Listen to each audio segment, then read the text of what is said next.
Ignacio Sánchez. El señor Ignacio es analista financiero y magíster en finanzas y les va a presentar la perspectiva financiera de este conflicto. Antes de que el señor Ignacio comience, me gustaría recordarles que están recibiendo unas hojas donde por favor les pedimos que puedan escribir su nombre, su número de teléfono y su correo electrónico, y por supuesto reiterarles que es un placer que nos acompañen en estos espacios del Centro Turístico Altamira Village. Señor Ignacio, adelante.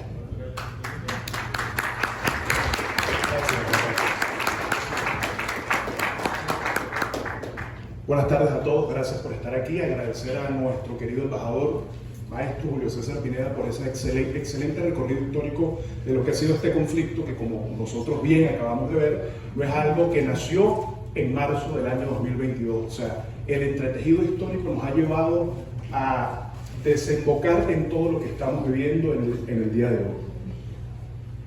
Toda guerra es per se dolorosa, profundamente hiriente en el sentido y en el sentir de un pueblo.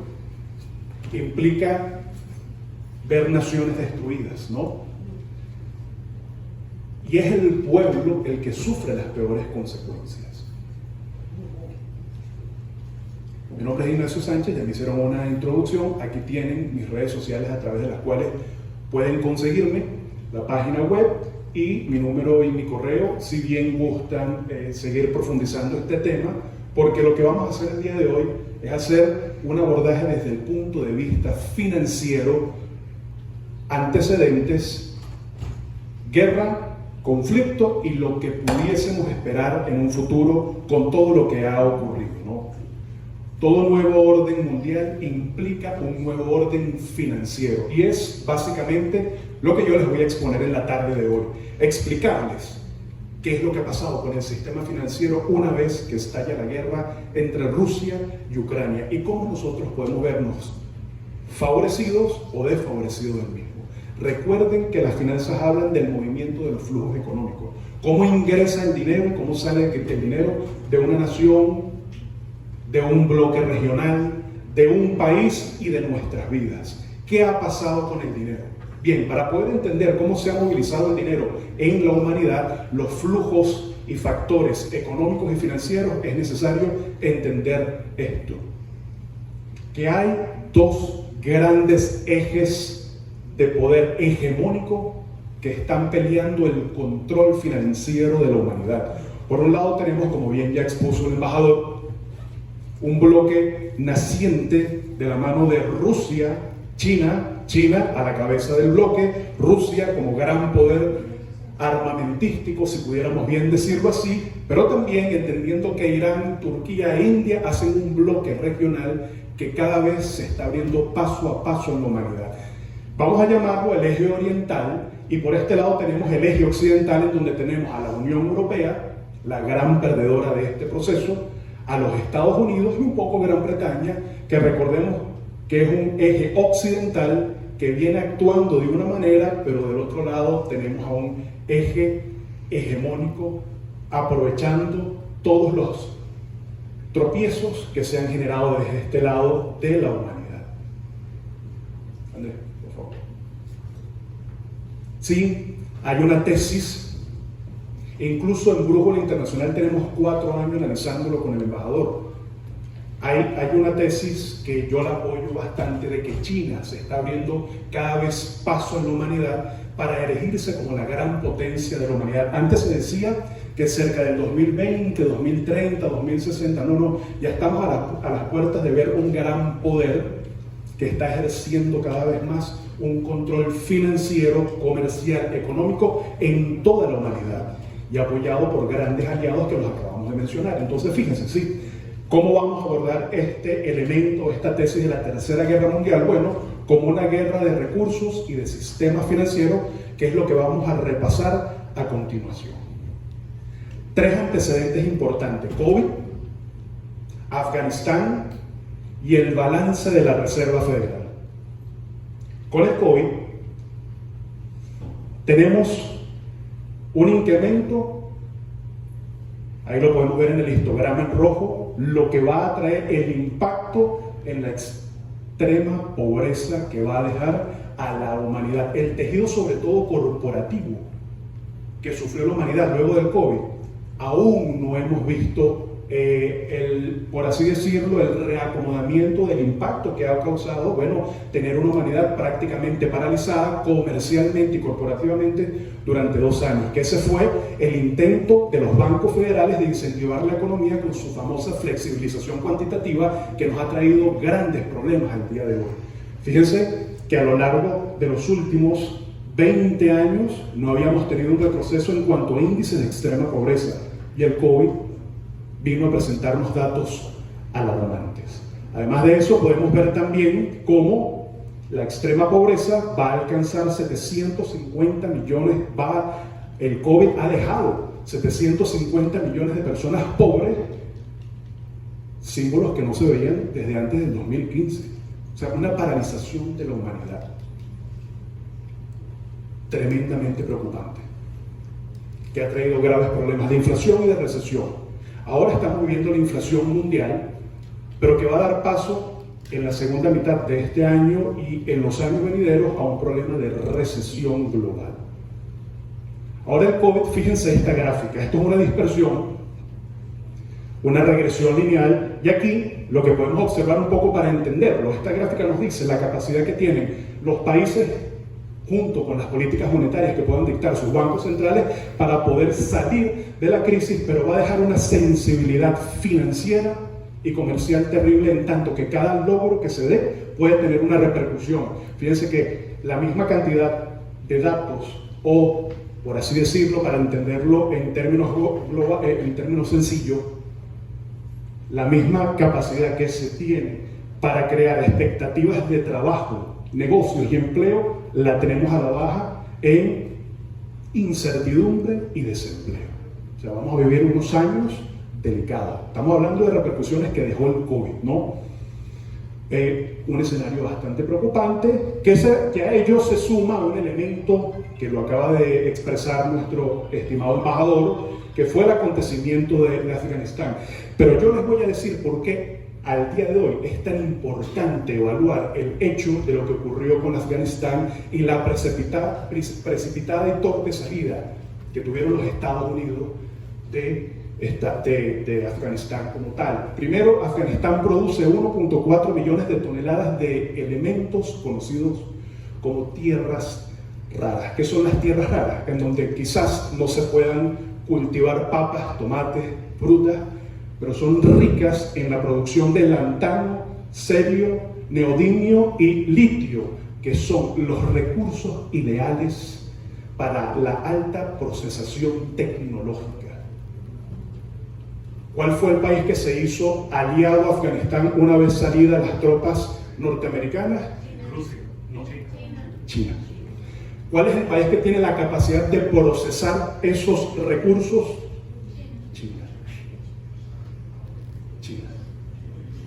Ya vamos viendo hacia dónde va tomando forma este alineamiento financiero, bancario, recursos. Fíjense que el volumen de tierras raras valoradas en Afganistán es de 853.565, lo que equivale a 2.5 billones de dólares que están allí. Y estamos hablando de un eje territorial que es muy cercano a ese eje hegemónico oriental o extremo oriental, o de la Europa del Este, teniendo como gran potencia líder a China. 60 millones de toneladas de cobre en tierras raras, 2.200 millones de toneladas de hierro y vetas de aluminio, oro, plata, zinc y mercurio. Señores, estamos ante la presencia de la guerra de recursos, de commodities, de la banca. Estamos ante la presencia de la guerra de los bancos centrales, del mercado de divisas, Forex. Eso es lo que se está debatiendo en la humanidad, que va a repercutir en la vida de todos nosotros, Europa, América, Asia y Latinoamérica, con unas salvadas excepciones que las vamos a comentar el día de hoy, que nos puede redituar grandes beneficios. La Reserva Federal, cae el COVID. ¿Cuál es la manera que tienen los países para poder incentivar la economía? a través de lo que se conoce como la flexibilización cuantitativa, que es una medida que se ejerce cuando se paraliza un país. Pero recordemos que los Estados Unidos, la Reserva Federal es el Banco Central de los Estados Unidos, necesitan reactivar rápidamente el sector corporativo porque los Estados Unidos viven de sus corporaciones. Michael Porter, padre de la gerencia estratégica, una persona a la cual admiro muchísimo, él dice que los países están a la cabeza de la humanidad porque los propios países desarrollen ventajas competitivas, no, sino porque la suma de sus corporaciones hagan que un país sea grande. Bajo la tesis de que el Estado debería dejar pasar, dejar que existan muchas corporaciones, tener una excelente política fiscal, una buena recaudación y que de una u otra manera puedan vivir de los impuestos dejando que el empresario haga su trabajo, ¿no? Bueno, la flexibilización cuantitativa fue lo primero que hizo la Reserva Federal y que lo hicieron los demás bancos centrales del mundo, seguido por el Banco Central Europeo. ¿Qué es la flexibilización cuantitativa? Recorto los tipos de interés, le digo a la gente, el dinero no vale nada, sal a consumir. Cuando la gente sale a consumir, porque tener el dinero en el banco cuesta dinero, pierde valor mejor, no ahorres, sal a consumir y a través del consumo se genera un impuesto indirecto. Esa es la flexibilización cuantitativa, que lo utilizó Draghi en el año 2008, cuando era presidente del Banco Central Europeo. Pero es una receta creada por la Reserva Federal. ¿Qué ocurrió? La Reserva Federal comenzó a comprar instrumentos de rentas fijas, letras del Tesoro, que son bonos de la nación, para poder inyectar de liquidez al mercado, que es la segunda receta. Recorto tipos de interés, no vale nada tener dinero en el banco, y en segundo lugar inyecto de liquidez al mercado. Es por eso que hemos visto mercados financieros con empresas como Disney, Apple, Microsoft, Netflix, que estaban en una muy buena tendencia alcista y que se están desinflando. ¿Por qué? Cuando tú sustraes la liquidez del mercado, los activos financieros se deprecian, es normal. La gente y los empresarios no tienen la cantidad de liquidez para comprar bonos y acciones. La Reserva Federal hizo algo bastante extraño, mantuvo esta flexibilización cuantitativa por más de un año. Lo hizo en el año 2020 y en el año 2022. Incluso vimos al señor Jerome Powell, reelecto como presidente de la Reserva Federal, haciendo algo bastante extraño, comprando acciones, instrumentos de renta variable. Ha habido una mutación y es así como nosotros vemos cómo las manos poderosas hacen dinero con las crisis, porque las guerras implican eso. Las crisis, las guerras, las pandemias implican un nuevo orden mundial y la oportunidad de hacer muchísimo dinero. Bueno, la Reserva Federal utilizó esta política monetaria más tiempo de lo debido, emitió los cheques de estímulo para las personas, la gente dejó de trabajar, se crea un problema de empleo en los Estados Unidos y bueno, primero anunciaron que la inflación era de tipo transitoria. Esos son los tres antecedentes. Fíjense que el balance, ¿qué es lo que nos dice aquí la delta? Bueno, hay una impresión excesiva de 90 billones de dólares circulando en la humanidad, impresos por la Reserva Federal, que lamentándolo mucho no tienen ningún tipo de convertibilidad. Y sobre eso vamos a hablar ahorita, para que ustedes vean cómo lo que está ocurriendo ahorita, según mi tesis, tiene un fuerte origen en el año 1971. Aquí el gráfico lo que nos exige es que mientras la línea, la curva sea roja, hay un control de emisión, pero fíjense que la curva verde hay una inversión de la delta y lo que nos dice es que hay un exceso en el balance de la Reserva Federal. No solamente eso, sino que de igual manera los índices de inflación en los Estados Unidos alcanzando los 8.9%. Para nosotros nos puede parecer algo, es que de verdad nos parece algo cómico. Nosotros estamos saliendo, gracias a Dios, y a la acción del empresariado y del pueblo que se dolarizó de hecho o ha tenido una masificación en el uso del dólar para las transabilidades comerciales y financieras.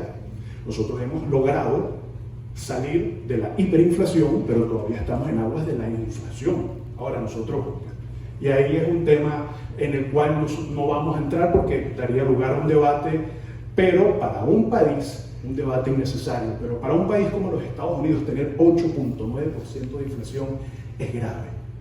Porque la inflación no es algo que tú puedes atacar y puedes en un país altamente corporativo con una gran capacidad financiera y bancaria, no es sencillo controlar la inflación. De hecho, las actas de la comparecencia de la Reserva Federal era que hoy se estuvieran anunciando 50 puntos estructurales.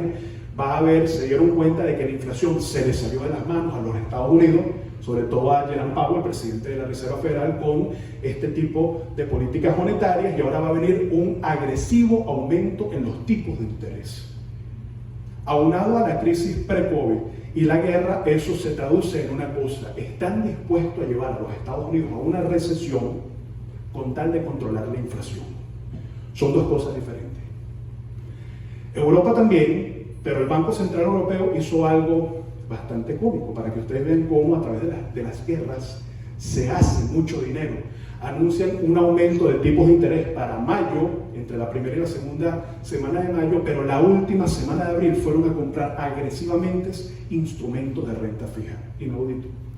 Hacer dinero con la crisis que está viviendo Europa, que al sol de hoy es la gran perdedora de la guerra, el conflicto ruso-ucraniano. Estalla la guerra. Comienza la movilización de tropas en la zona del Donbass, sobre la cual vamos a hacer una pequeña mención, y todos esos antecedentes que acabamos de mencionar ya nos deja una economía global un poco trastocada, delicada. Y tenemos dos grandes protagonistas que desde el punto de vista financiero tenemos que analizar al sol de hoy, que son Rusia y Ucrania. Fíjense, el conflicto ruso-ucraniano, estalla la guerra a principios del mes de marzo, inmediatamente salen expulsados la mayoría de los bancos rusos del sistema SWIFT, creado en Occidente, con ciertas excepciones.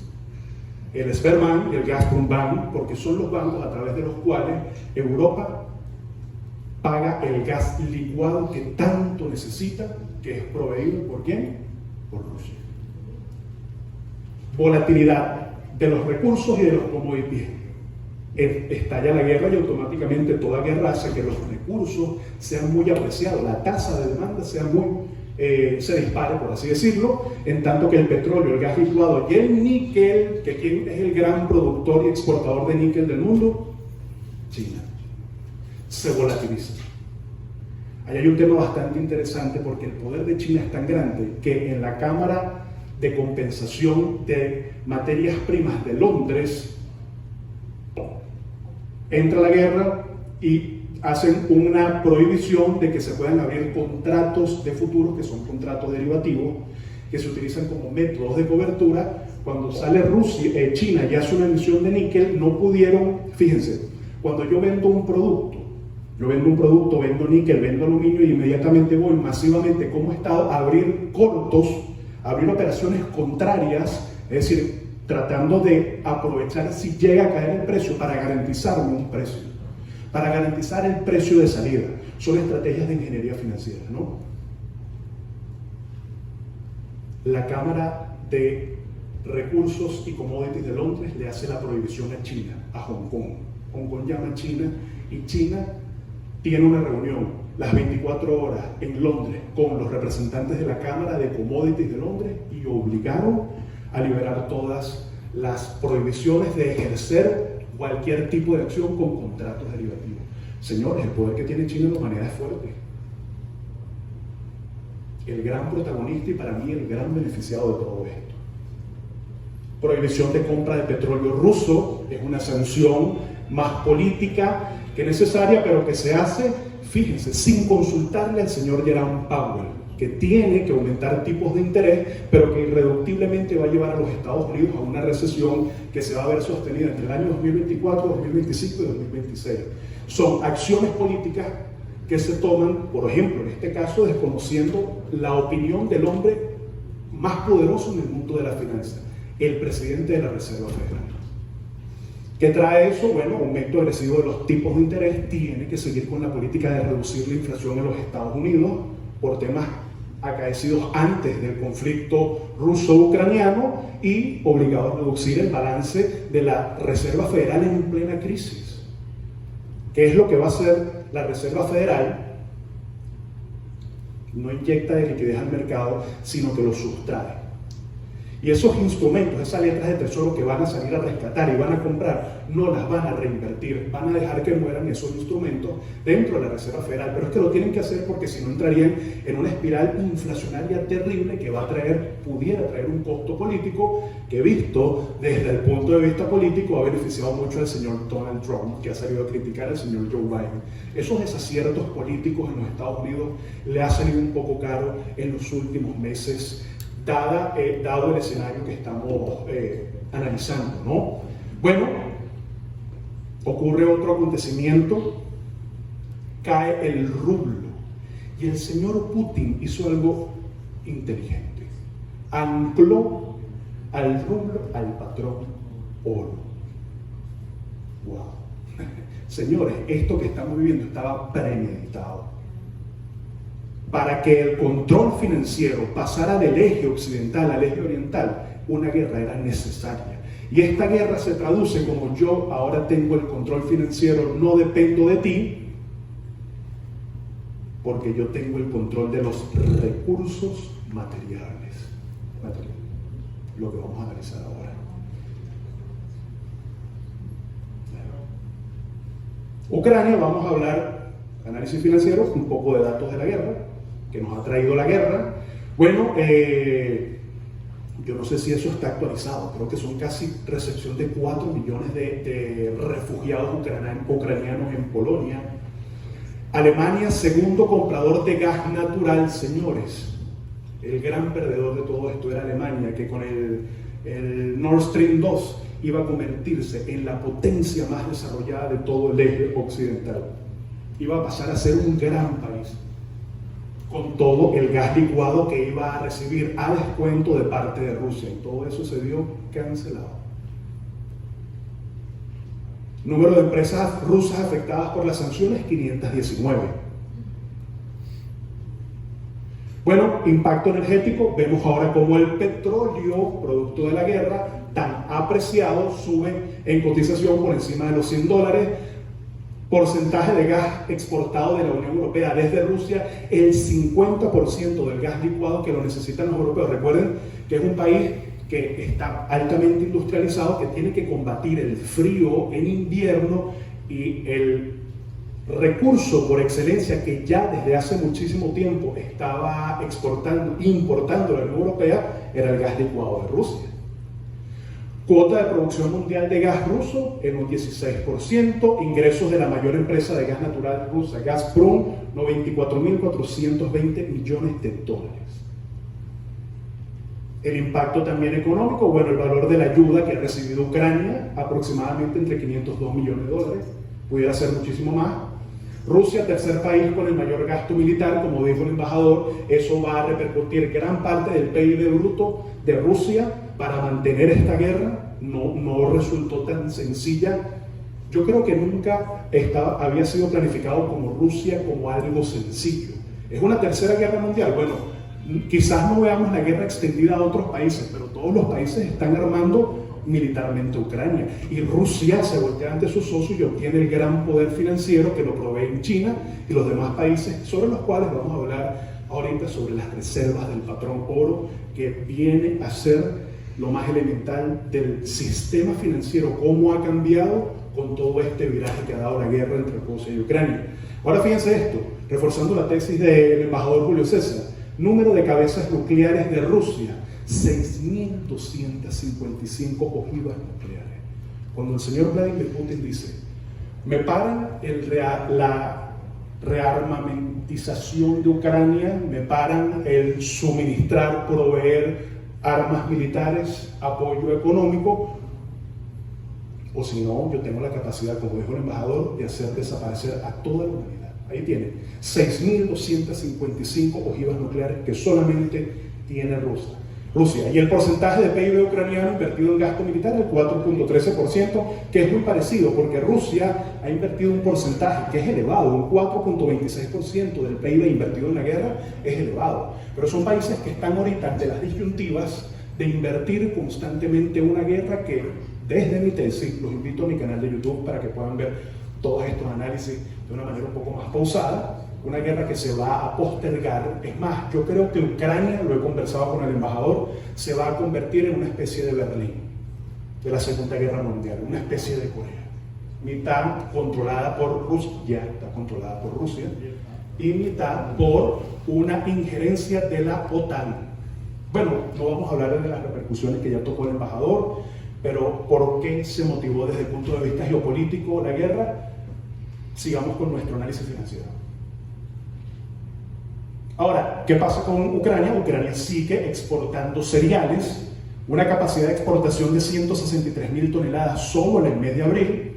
Percepción sigue recibiendo ayuda militar, recursos financieros, etc.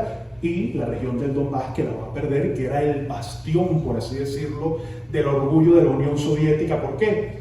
Porque era un poco como ese eje industrial que proveyó de muchísimos metales a lo que era la antigua Unión Soviética, gran proveedor de la Rusia conocida, y bueno, la salida estratégica del Mar Rojo, que ya el embajador tocó ese tema, no hace falta hacerlo. Rusia, vamos a ver un poco de datos financieros y económicos. Bueno, fíjense que el sistema bancario, los histogramas en azules nos muestran cómo ha venido siendo el movimiento financiero de Rusia en la banca internacional. Aún estando en el SWIFT, antes de ser expulsada, vemos como hay un creciente movimiento. O sea, ya desde el año 2017 Rusia venía movilizando sus cuentas y la adquisición de lo que nosotros hoy vamos a ver, y vamos a hablar dentro de pronto, esa gran tenencia del patrón oro. Gran proveedor. ¿Qué pasa con Rusia? Tiene atado a muchísimos países porque es el gran proveedor de gas para aquella parte del hemisferio. Estados Unidos hizo un intento de negociar con la Unión Europea, esa primera reunión que hizo que Joe Biden fuese a Europa, y él le dijo: yo les puedo proveer a ustedes de gas, yo les puedo proveer de petróleo, pero con un recargo del 40%. Y no pueden. Las economías europeas son economías muy ajustadas y que dependen de un bloque de integración, que es el bloque de integración. Ahí hay una disyuntiva desde el punto político, geopolítico, que la Unión Europea sí pasó a ser el bloque de integración más grande del mundo, incluso superando el antiguo NAFTA, que eran Estados Unidos, Canadá y México. Pero indiscutiblemente los Estados Unidos pueden ser proveedores de petróleo y de gas licuado, pero con un recargo del 40%, y eso es terrible para la economía europea. Tienen que depender del gas ruso y tienen ahora en el mediano plazo resolver ese asunto, porque es un asunto legal, para mis colegas abogados que están por acá, que es que nosotros pactamos el pago del gas y del petróleo, el petróleo un poco más aislado, el gas licuado en dólares. ¿Cómo ahora tú me vas a poner una condición que viene una cláusula preexistente? Pero bueno, no te suministro. Un poco las disyuntivas, ¿no? El petróleo. ¿Qué ha pasado con el petróleo? Bueno, el petróleo vemos, aquí tenemos la cotización del Brent y del West Texas Intermediate, la cesta de Europa y la cesta producida en los Estados Unidos, básicamente en Texas. Cómo la cotización del petróleo sufre una volatilidad que venía en un buen descenso, pero que la guerra ha volatilizado el costo de la materia prima. Tanto es así que se sitúa por encima de los $100 y de momento no ha bajado. El mercado de trigo, dependiendo de estos dos países. Producción de Rusia, 37.3% de trigo. Fíjense que son expresiones de millones de toneladas que produce Rusia y que exporta, y Ucrania lo tenemos un tanto más abajo. Ahora vemos a Rusia como gran exportador de trigo. Sigue teniendo el poder de los recursos. Bueno, Rusia ya había sido, Rusia que tiene su propio SWIFT, mucho más pequeño que el de China, ya era parte del sistema de pago interbancario y transfronterizo, lo vamos a llamar SIPS, de China, en donde se admiten solamente estos tres tipos de pago. Ojo, 400 bancos aliados, dentro de los cuales hay bancos suizos, alemanes y norteamericanos. Este es el SWIFT chino, a través del cual Rusia está haciendo muchas de sus operaciones. Solo admite yuanes, renminbi, oro o criptomonedas. De manera de que con este sistema es imposible que los flujos financieros puedan llegar y conectarse al anterior SWIFT. Señores, China y Rusia tienen su propio SWIFT. Para que esto haya ocurrido es que estaba todo absolutamente premeditado. Se crea un bloque de integración financiero muy poderoso entre China, Rusia, India, Irán y Turquía. Poderoso, señores. Y ya les voy a decir por qué. Las empresas occidentales abandonan Rusia, grandes franquicias como McDonald's, hay muchas que ya tenían fuerte presencia, tienen que salir como por efecto de las sanciones, pero que producen 60.000 millones de dólares en pérdidas solo para el primer trimestre del año. Una volatilidad de los mercados financieros, y hay dos grandes protagonistas que quiero dejarles para su reflexión: el oro y el USDT. Son los grandes protagonistas. Ya vamos a ver qué es el USDT, porque la guerra hizo que cambiase dentro del entorno de las criptomonedas. Ha nacido un nuevo hito en la utilización de las criptos como métodos de pagos internacionales. El oro. China, Rusia, India e Irán tienen una concentración de oro de más de 40.000 toneladas. ¿Qué ocurrió en el año 1971? Para mí fue el día en que todo esto cambió. El señor Richard Nixon desancla el dólar del patrón oro, porque necesitaba financiar la guerra de Vietnam, pero tenía tenedores de dólares. Incluso se dice que el señor Charles de Gaulle, héroe de la Segunda Guerra Mundial, lo llama y le dice: aquí tengo más del 40% de los dólares que tú has impreso, dame mi oro. Y eso fue lo que motivó que el señor Richard Nixon rompiera con algo que fue un hito de la humanidad nacido después de la Segunda Guerra Mundial, que fueron los acuerdos de Bretton Woods. En los acuerdos de Bretton Woods, los norteamericanos, de una manera muy estratégica y muy vivos como son, dijeron: bueno, la guerra, nosotros, ante esa dualidad de cómo íbamos a recomponer el sistema comercial internacional, Haynes dice: bueno, vamos a hacer como una caja de conversión, y se para el señor Smith y le dice: no, señor, la guerra la ganamos gracias a los norteamericanos. No, señores, les digo yo, la guerra la ganaron gracias a que se va a conmemorar el 9 de mayo el apoyo ruso en la guerra. Sin el apoyo ruso de Stalin era imposible que los países aliados pudieran derrotar a Hitler. Pero bueno, esa fue la tesis que se vendió en Bretton Woods, en New Hampshire, en Estados Unidos. Se reunieron los países aliados. Venezuela fue fundador y tiene aún varios derechos de créditos y participación, y la posibilidad de poder acceder a ellos si logramos restablecer las relaciones. Son créditos a través de los cuales podemos financiar proyectos de obra social. Pero fíjense, en los acuerdos de Bretton Woods ocurrió algo muy importante. Se para Smith, representante de los norteamericanos, y dice: la moneda con la cual vamos a transarnos a nivel internacional va a ser el dólar. Y tenemos la capacidad de imprimir y tenemos la capacidad de soportarnos en reservas de oro. Tanto es así que $35 equivaldría a una onza de oro. Bueno, eso se acabó en el año 1971 porque el señor Richard Nixon tenía que financiar la guerra, pero se imprimía muchísimo dinero, no tenía la capacidad de acumular oro. De hecho, la acumulación de oro en las reservas internacionales de los Estados Unidos ha venido decreciendo. En el año 1971 ocurrió algo muy importante, porque yo no sé qué vieron, sobre todo los chinos y los rusos, que comenzaron a comprar masivamente oro. No solamente los chinos y los rusos, la India, los indios tienen una gran acumulación de oro, e Irán también. China, Rusia e India tienen la capacidad de respaldar cualquier activo financiero. Tanto es así que Rusia exige que el pago de petróleo se haga en rublos o en oro. Él logró anclar el rublo al patrón oro. Hay países como Bulgaria y Polonia dicen: yo no te voy a pagar sino en dólares, yo no lo acepto, no te suministro gas licuado, por ejemplo. Putin hizo una jugada estratégica. Déjenme decir, yo soy apolítico. No estoy de un bando ni de otro, sino que estamos haciendo análisis de factores financieros. Lo que está ocurriendo. Eso fue una jugada estratégica, señores.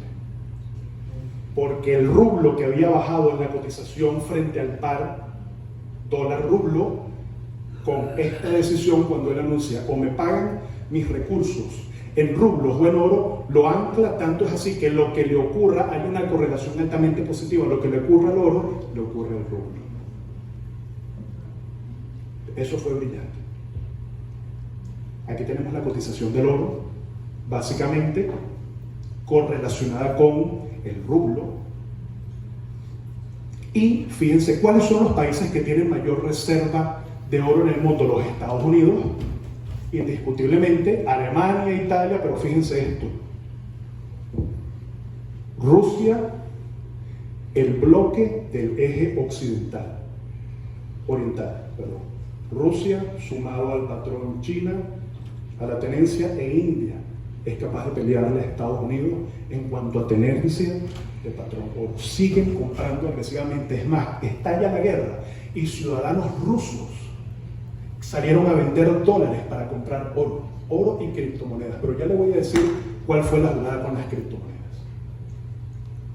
¿Dónde están? Bueno, ¿dónde Rusia? Esto es un poco de estadística. ¿Dónde guarda sus reservas monetarias? Él tiene el 21%. Recuerden que el oro, el costo de acarreo, tener oro es para ciertos bancos que tienen las especificaciones para poder hacerlo. Tiene el 21.7% y muy superior las divisas en dólares rusas las tiene el resto de la banca occidental. Pero prácticamente la jugada de Vladimir Putin es decir, yo tengo mi moneda, yo tengo mi respaldo en oro y los dólares ya veré qué hago con ellos. En algún momento los van a negociar. Por eso el desequilibrio que decía el embajador en cuanto al PIB, porque están cambiando radicalmente todos los procesos basados en dólares por rublo. Hay una defensa nacionalista de su moneda que ya la ancló indefinidamente al patrón oro y que puede ser convertida. De hecho, cuando China y Rusia comienzan a decir que las criptomonedas estaban un tanto prohibidas, siguen estando prohibidas porque tienen el proyecto de lanzar su propia criptomoneda regulada, centralizada, pero respaldada en oro. Si eso ocurre, vamos a ver la declive del dólar en muy poco tiempo. Sistema financiero respaldado en oro. No lo dice Nacho Trader, lo dicen las estadísticas. No lo dice Ignacio, lo dicen las estadísticas. ¿Qué pasó con las criptomonedas? Comenzaron a utilizarse como método de pago descentralizado. De hecho, hemos tenido la oportunidad de asesorar a varios empresarios venezolanos con negociaciones, por ejemplo, en Rusia, y la tesis que se está proponiendo es convertirlo a rublo y luego hacer operaciones en exchange de criptomonedas, que es lo que hacemos en JTC Consulting. Y esa tesis ha funcionado mucho para que fluya ese flujo, valga la redundancia, de criptoactivos, de deudas que se están transando o que ya se habían transado entre comerciales o comerciantes con Rusia. Se utilizan las criptomonedas como método descentralizado, se burlan las sanciones de los bancos rusos y les voy a comentar una anécdota bastante graciosa. Se estaban venciendo los pagos por interés corriente, que son los bonos que tenían emitido Rusia con muchísimas personas del mundo, ¿no? Sobre todo en Occidente hay bastantes tenedores de deuda rusa. Iban a salir en default el viernes pasado y fíjense cómo es el mundo financiero y el mundo bancario. Rusia tenía que pagar los cupones de los tenedores de bonos. Se utilizó un banco que no estaba excluido del sistema SWIFT, no fue el Sberbank y el Gazprombank, sino que es el DMR Ron o Fox, un banco que no estaba sancionado. Por allí hacen la liquidación con rublos y el New York Mellon funciona como banco corresponsal y hace que circulen los flujos al Citigroup. El viernes en la tarde se pagaron todos con bancos norteamericanos. Se pagaron los bonos, los cupones de los bonos, y así Rusia evitó entrar en default, sobre todo para los bonos de la nación 2022 y 2042. Sistema financiero, los bancos norteamericanos, cuando se trata de negocios no hay sentimientos ni sensibilidad. Siendo Rusia excluida del sistema SWIFT, logró pagarle a los tenedores de deuda. No, estamos hablando de criptomonedas. Ha ocurrido un gran hito en la humanidad. la gente se dio cuenta que a través de las criptomonedas podemos burlar las restricciones bancarias, las comisiones, el retraso en las operaciones bancarias. Que la operación sea en 3 días. Cuando yo hago una operación en criptomoneda, dependiendo de la red que utilice, es en fracción de segundo. Pero ¿qué pasa con la volatilidad del Bitcoin y del Ethereum y de todas las criptomonedas? Cuando hay crisis se correlacionan todas las criptomonedas. Si el Bitcoin sube, todas van a subir. Si el Bitcoin cae, todas van a caer.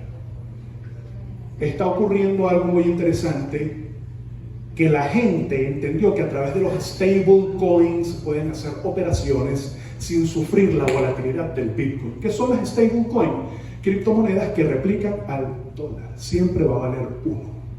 Entonces estoy utilizando lo que yo llamo, para que la gente lo entienda como el dólar del blockchain. No necesitas ir a ese mercado volátil de criptoactivo, sino que utilizas, USD Tether, USD Tether, USDT o USDC, y hay varias stablecoin. Y ocurrió un hito, un segundito, arriba, que probablemente estemos viviendo la hora de la criptobanca internacional, mucho más poderosa que la banca tradicional. Incluso vemos a la banca tradicional fusionada con este tipo de elementos. ¿Por qué? Mucho más rápido, mucho más democratizado, no necesito márgenes mínimos para tener en cuenta, y ese es el poder que trae el mundo descentralizado de las criptomonedas. Rusia se ha aprovechado fuertemente de esto y ha utilizado las criptomonedas para burlar las sanciones occidentales. Fíjense, esto es un ranking de las principales monedas. Esto es a principios del 10 de enero del 2022. Esta es la aceptación y la usabilidad en el mundo. Fíjense, el Bitcoin en segundo lugar, el Tether, esa cripto que replica el dólar, ocupando cada vez más un rol protagónico. Tanto es así que se considera como el banco central de las criptomonedas. Ya el tema de las criptos para invertir, especular, hacer trading va quedándose relegado, y básicamente, que también lo hemos hecho en JTC Consulting, es llevar a los comerciantes a adoptar criptomonedas como métodos de pago. Es un nicho pequeño, un nicho naciente, pero te está abriendo a los millennials y a las nuevas generaciones, que solamente con descargar un celular están pagando en fracciones de segundo cualquier tipo de producto, bienes y servicios. Hacia allá va la orientación de la banca internacional o del sistema financiero, teniendo las criptos como gran protagonista. En América Latina, ¿qué está ocurriendo? Estos son datos del 2021. ¿Cuál es el país de Latinoamérica que mayor aceptación tiene sobre las criptomonedas? Venezuela, 47%. Y el resto de los países de Latinoamérica. Lo que están viviendo la población rusa, ya nosotros lo venimos haciendo como por efecto de las sanciones, como por efecto de que yo no tengo una visa y yo no tengo los $1.500, o si es una LLC o una corporation, tienes que tener $5.000 en cuenta como mínimo. Con el mundo de las criptomonedas eso se acabó. Es un poquito más difícil verificar una cuenta jurídica en criptomonedas, pero sí se puede hacer. Perspectivas para Venezuela. La Unión Europea el día de ayer anunció que para el resto del año, para finales del 2022, la Unión Europea no va a comprarle más petróleo a Rusia. Por eso el acercamiento estratégico que hemos tenido de diplomáticos rusos, con los cuales tenemos buena relación, pero ahora un acercamiento del gobierno de los Estados Unidos, la Casa Blanca, buscando levantar las sanciones. Recordemos que es finanzas, no quiero entrar en temas políticos. Yo sí considero que una flexibilización le haría muy buena lid a este país. No soy político, soy financiero. Y eso se lo enseño a mis alumnos. Soy profesor de la cátedra de análisis de portafolio e inversión y de ingeniería financiera en el diplomado de ingeniería financiera, y también en TIA Academy tenemos diplomados de criptofinanzas y metaverso, en donde exponemos cómo todo este entorno y este acontecimiento puede favorecer a Venezuela. Tenemos la posibilidad de que si logramos un levantamiento de las sanciones, aunque sea parcial, que Venezuela incremente a 900.000 barriles de petróleo diarios, permitiendo que la industria pueda un poco reactivarse, las herramientas, los repuestos, traer un poco de tecnología que nos hace falta. Tenemos 7, 8 años excluidos de todo esto que está ocurriendo y que nos ha afectado fuertemente, pero con ello podemos abastecer nuevamente tanto a los Estados Unidos como a la Unión Europea, porque los Estados Unidos, que comenzaron a liberar sus reservas de petróleo, va a tener para aliviar la crisis de la guerra, para poder ayudar un poco a la Unión Europea con un recargo de 40%, una ayuda bastante cara, pero ellos van a enfrentar en lo sucesivo en algún momento problemas de abastecimiento en sus inventarios, y Venezuela puede ser estratégica tanto para la Unión Europea como para Estados Unidos, aquí cercanamente, sin hablar de lo que pudiéramos proveer a aquel eje oriental. Eso ayudaría incluso a un incremento casi del 50% del PIB de nuestro país. Nosotros, a la guerra, nos está brindando la posibilidad, nos vislumbra una posibilidad de que podamos salir, ya no como salimos de la hiperinflación, ¿no? Reducir esa inflación y poner a circular flujos de efectivo en la sociedad venezolana, sobre todo en el empresario, que al final es el que mantiene, el sector privado es el que mantiene a la sociedad y genera fuentes de ingresos, ¿no? Ahora bien, ya sintetizando, creo que esta es la penúltima o la última lámina, ¿cómo podemos ver a China y a Estados Unidos como los dos grandes líderes de ambos ejes hegemónicos? En primer lugar, a China, muy fortalecido con su SIPS, que es su sistema financiero, su SWIFT creado por ellos, porque muchísimos flujos de efectivos y de operaciones de la banca y del mismo Estado ruso se están ya manejando por allí. Está comprando petróleo a descuento, le está comprando, y India y China le están comprando petróleo con un 30% de descuento a Rusia. No tiene ningún problema en financiar la guerra más allá del 2024, señores, por recursos. Rusia no tiene ni va a tener problema por los aliados que logró consolidar. Es el mayor procesador de tierras raras. Cualquier país del mundo que desee procesar para alta tecnología tiene que recurrir a China. Sí tiene ciertos problemas internos, sobre todo por la crisis de Evergrande, ¿cómo no? Pero que con todo, fíjense que los chinos han estado un poco en silencio, pero se han aprovechado inteligentemente, porque el retroceso en el PIB, que va a tener 2 trimestres con 0.50 de retroceso, lo están aprovechando comprando descuentos y haciendo grandes relaciones con su eje, sobre todo con Turquía, Irán y con Rusia.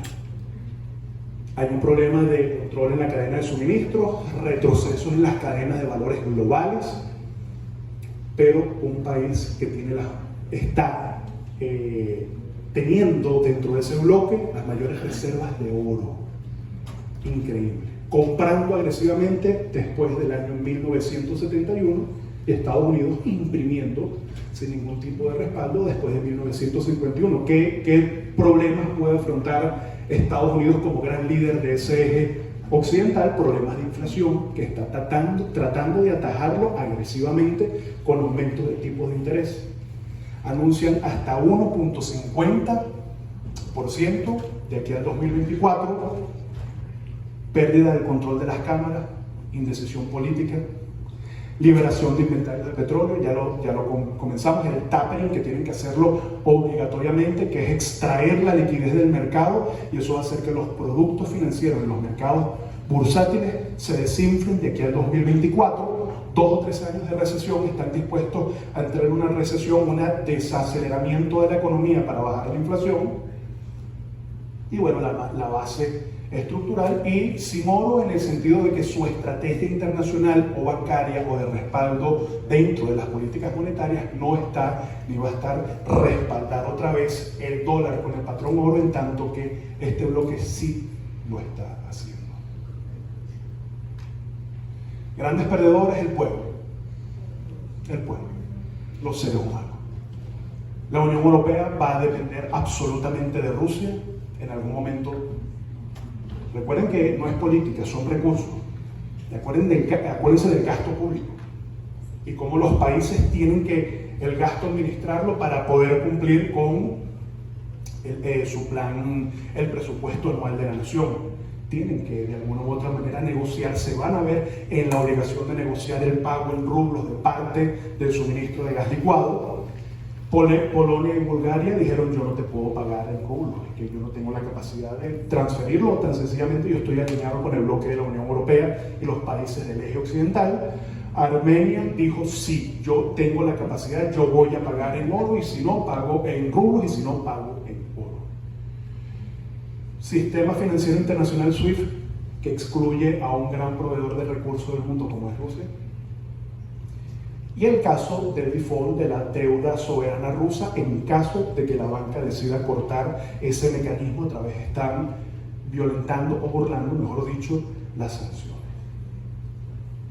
Grandes ganadores, los tenedores de oro, las criptomonedas, los usuarios en criptomonedas, el uso masificado de los stablecoins como el USD Tether, los proveedores emergentes como Venezuela. Nosotros podemos ser uno de los grandes ganadores de todo este conflicto. Próxima potencia proveedora de recursos de petróleo y de masificación de criptomonedas. Nosotros vemos a Venezuela, que incluso cierro mi presentación de la tarde de hoy, a la cual agradezco que hayan tenido toda la paciencia con esta lámina. Bloomberg anuncia que el país, Venezuela, va a tener la mejor proyección de crecimiento en América del Sur para el 2022. 5% de crecimiento, contrarrestando las proyecciones del Fondo Monetario Internacional. Señores, consideramos que sí, estamos en el camino de la recuperación, que nos va a costar un poco y que nos va a ubicar a Venezuela como uno de los grandes protagonistas, sobre todo de la región, y esperemos que sea así. Muchísimas gracias por estar aquí hoy.